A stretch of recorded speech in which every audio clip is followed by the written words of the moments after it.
పండిన ఆ సీనియర్ ఉమ్మడి జిల్లాలో పార్టీకి పెద్దన్న పాత్ర పోషించారు. అనుభవానికి తగ్గట్లే పెద్ద హోదాలో కొనసాగారు కూడా. ఎప్పుడూ అధికారులతో సమీక్షలు, ప్రజలతో సమావేశాలతో క్షణం తీరిక లేకుండా బిజీగా ఉండే ఆ పెద్ద ఆయనకు ఇప్పుడేం తోచడం లేదట. పార్టీ అధికారం కోల్పోవడంతో సీన్ రివర్స్ అయింది. రెప్పవాల్చే సమయం కూడా దొరకని నాయకుడు కాలం కలిసిరాక గోళ్లు గిల్లుకుంటూ కూర్చుకోవాల్సి వస్తుందట. ఇంతకీ ఎవరైనా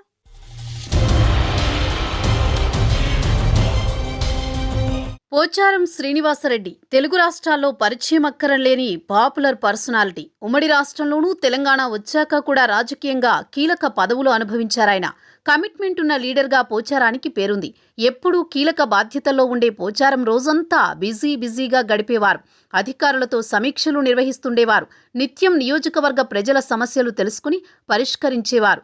ఎప్పుడూ చుట్టూ జనాలు, ఆర్డరేస్తే ఏ పైనైనా జరిగిపోయే అధికారంతో ఎప్పుడూ బిజీగా ఉండిపోయే పెద్దాయనికి ఇప్పుడు మాత్రం టైం పాస్ కావడం లేదట.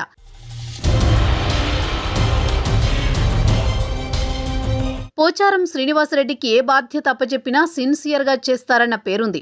ఉమ్మడి రాష్ట్రంలో టీడీపీ హయాంలో, తెలంగాణ రాష్ట్రంలో బీఆర్ఎస్ ప్రభుత్వంలో మంత్రి పదవులు చేపట్టారు పోచారం. గత ప్రభుత్వంలో స్పీకర్ బాధ్యతలు నిర్వహించారు. పొలిటికల్ లీడర్ ఎవరైనా ఎప్పుడూ పవర్ ఉండాలని కోరుకుంటారు. నిత్యం ప్రజల్లో ఉండి వారి సమస్యలు పరిష్కరించాలనుకుంటారు. ఆ కోవలో పోచారం ముందుంటారు. కానీ ఇప్పుడు ఆ పరిస్థితి లేకుండా పోయింది. పోచారం మొన్నటి అసెంబ్లీ ఎన్నికల్లో బాన్సువాడ నుంచి మరోసారి గెలిచారు. కానీ బీఆర్ఎస్ అధికారంలోకి రాలేదు. దీంతో ఇప్పటిదాకా ప్రోటోకాల్, పోలీస్ సిబ్బంది మధ్య గడిపిన పోచారానికి ఇప్పుడు కేవలం ఎమ్మెల్యే హోదా మాత్రమే మిగిలింది. పాపం 8 సార్లు ఎమ్మెల్యేగా గెలిచి ప్రస్తుతం కీలక పదవి లేక కాస్త నారాజులో ఉన్నారట ఆ పెద్దాయన.